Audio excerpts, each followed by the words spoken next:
स्वप्न पडणार नाही एवढं ओम महत्व आहे.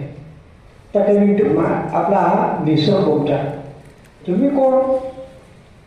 निसर्गाचा भाग आहात. निसर्गाचा तुम्ही भाग आहात. त्या निसर्गाला सांभाळा ना. निसर्ग सांभाळला, निसर्ग तुम्हाला सांभाळेल. हा निसर्ग म्हणजे कोण आहे?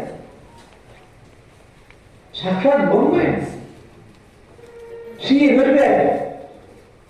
जिथे पाहाल तिथे तुम्हाला निसर्गच आहे. आता मी मुद्दाम सांगतो, मी या ग्रीन हिलला गेलो होतो. त्या ग्रीन हिलला गेल्यानंतर असं आपलं मी स्वर्गात आलोय. मी शब्दाने बोलत आहे, ते प्रत्यक्ष पाहतोय.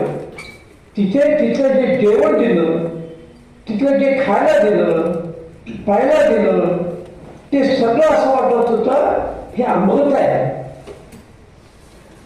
दिस is what we have to achieve. आता किती छान बोलल्या. भगवद्गीतेमध्ये याच्याबद्दल फार छान सांगितलंय. 17 आहार का खायचा? नोंद करून ठेवा. आयु, सत्व, बल, आरोग्य, सुख आणि प्रीती, विवर्धना. मग काय खायचं? रस्या, स्थिर, हृदया, आहारासाठी घ्या. तर ते सात्विक अन्न खा. असं म्हणजे काय खायचं? त्या रसाला मोठ्याला ऐकायचे रस होतोय का? रस म्हणजे आमटी नाही, तो पहिला धातू जो तयार होतो ना, तो शरीरात. आपल्या शरीरामध्ये 9 सिस्टीम्स आहेत. त्याच्यातले 4 सिस्टीम्स महत्वाचे. सर्वात पहिलं म्हणजे रेस्पिरेशन. म्हणजे आपलं जर व्यवस्थित श्वास प्रश्वास राहिला तर तुम्हाला आजारी पडण्याचं कारण आहे असं शास्त्र सांगतं. 9% येणार नाही. आता कोविड सारखा झाला तर गोष्ट वेगळी, त्याचं काय नाही होणार. तसं सेकंड इज ब्लड सर्क्युलेशन.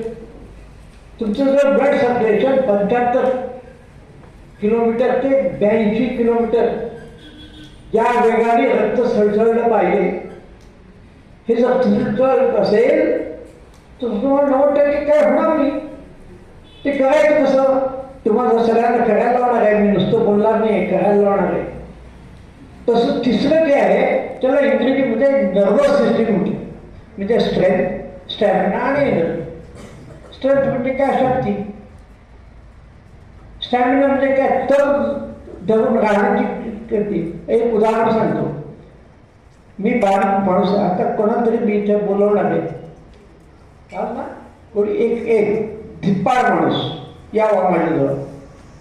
त्याच्यावर मी हात दाबतो. काय होतं बघा, याचा तज्ञ माणूस माझ्याजवळ बसलाय. आपलं एक पुस्तक आहे. त्या पुस्तकाचं नाव आहे सुश्रुत ज्ञानी त्यांनी लिहिलेलं मर्मबिंदू विज्ञान. आणि हे मर्म हे हा माणूस हेमंत खेडेकर पूर्ण ज्ञान आहे. त्यांना मी कार्ड सिद्धेश्वरांच्याकडे घेऊन गेलो होतो आपल्या मागच्या.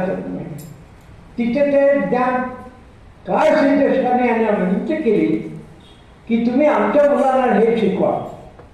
तिथे त्यांनी सगळे सांगायला सुरुवात केली. मला इतका आनंद झाला की विचारूनच. हे ज्ञान आपल्यापर्यंत प्रत्येकापर्यंत यायला पाहिजे. तुम्हाला निसर्ग सांभाळा. काय स्थिती निसर्गाची भयानक आहे. तुम्ही जगता ज्या ठिकाणी जगताना तिथे हवा काय आहे, तिथलं पाणी काय आहे. पुणे एकेकाळी पुणे म्हणजे असं समजायचं, जे रिटायर झालेले त्यांनी यायचं. पु ल देशपांडेच्या पुस्तकात आहे, का सुख आहे, आनंद आहे, सगळं शांत आहे. आता पुढे शांत. रस्त्यात चालताना माझा मुलगा बाहेर जाताना गाडी घेऊन जातो, मला भीती वाटते. सेफ येईल की नाही का हे विचार करा. मला इतका आनंद वाटला ज्यावेळेला यांनी सांगितलं की दर ती प्रत्येकाने आपण शिक्षण द्यायला सुरुवात केली पाहिजे. शिक्षण म्हणजे काय? पाठ करणं नाही. ज्ञानेन सदृशं पवित्र वेळ. आणि त्याच्या पुढेच म्हटलेलं आहे सदावा लभते ज्ञान. ज्ञान मिळवा आणि ज्ञान द्या.